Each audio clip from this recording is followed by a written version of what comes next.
미 국무성은 최근 북한이 전술 핵무기를 사용한 훈련을 한 데 대해 깊은 우려를 표명하면서 특히 유엔 안보리의 상임이사국들이 북한을 감싸지 말고 이제는 북한에 책임을 물어야 할 때라고 강조했습니다. 파틸 국무성 수석 부대변인은 오늘 국무성 브리핑에서 본 기자의 질문에 이와 같이 답변하면서 북한의 가장 최근 ICBM 발사는 다수의 유엔 안전보장이사회 거래안을 위반한 것이며 북한이 이번 발사를 전술 핵무기의 모의 사용으로 분리한 것은 특히 우려가 된다고 말했습니다. 그러면서 특히 평양에 영향력을 행사하는 회원국들이 지금은 북한을 옹호해 주기 위한 거부권을 행사할 때가 아님을 밝히면서 북한의 책임을 물어야 할 때라고 강조했습니다. 한편 중국이 러시아에 무기를 제공하고 북한의 미사일 발사를 묵인하고 있는데 평화 중재자로서 적합하다고 보느냐는 질문에는 우리는 시진핑 주석이 유엔 헌장에 따라 우크라이나 주권 영토에서 러시아군의 철수를 포함해야 하는 이 점을 옹호할 것을 권장한다고 말했습니다.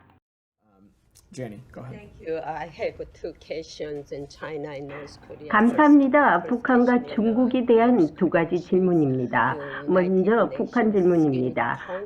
북한의 탄도미사일 발사 위반에 대한 유엔 안전보장이사회의 규탄 성명과 제재 채택은 중국과 러시아의 거부권 행사로 무산됐습니다.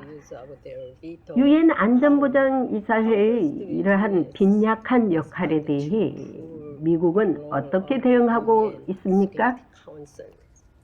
So first, Jenny, let me say that the United States condemns the DPRK's. 미국은 북한이 가장 최근에 ICBM을 발사한 지 불과 사흘 만에 이루어진 3월 19일 북한의 탄도미사일 발사를 규탄합니다.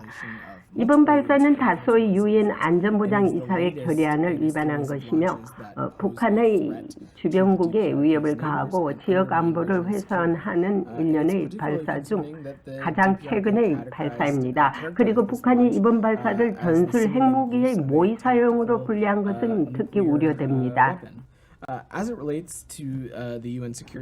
유엔 안보리와 관련하여 우리는 안보리의 모든 이사국, 특히 평양에 영향력을 행사하는 회원국들이 지금은 북한의 책임을 물어야 할 때라고 믿습니다.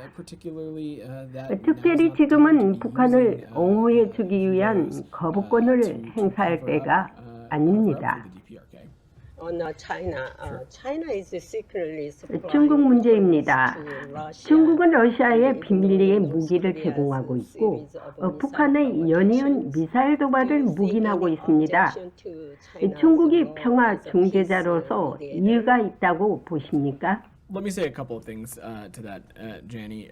First, 그것에 대해 몇 가지 말하겠습니다. 첫째, 우리는 시진핑 주석이 12개 항목계획에서 약속한 모든 국가의 주권과 영토 보존에 대한 존중을 지지하도록 독려합니다. 시진핑 주석이 유엔 헌장에 따라 우크라이나 주권 영토에서 러시아군의 철수를 포함해야 하는 이 점을 옹호할 것을 권장합니다. 저는 전 세계가 이 전쟁이 끝나는 것을 보고 싶어하는 것이 매우 분명합니다. 하다고 생각합니다.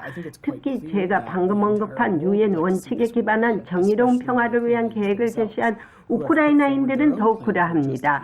그리고 러시아가 우크라이나에서 군대를 철수한다면 이 전쟁은 오늘 끝날 수 있다는 것을 기억합시다. 북한의 잇따른 미사일 도발도 막지 못하고 유엔 안보리에서 거부권만 행사하고 있는 중국이 러시아와 우크라이나의 평화 중재자 역할에 미국은 직격탄을 가하고 있습니다. 러시아로 달려가 푸틴을 얼싸하는 시진핑의 속내와 중국의 민낯이 평화 중재자로서의 자격에 여전히 모순이 있지 않는가 생각해 봅니다.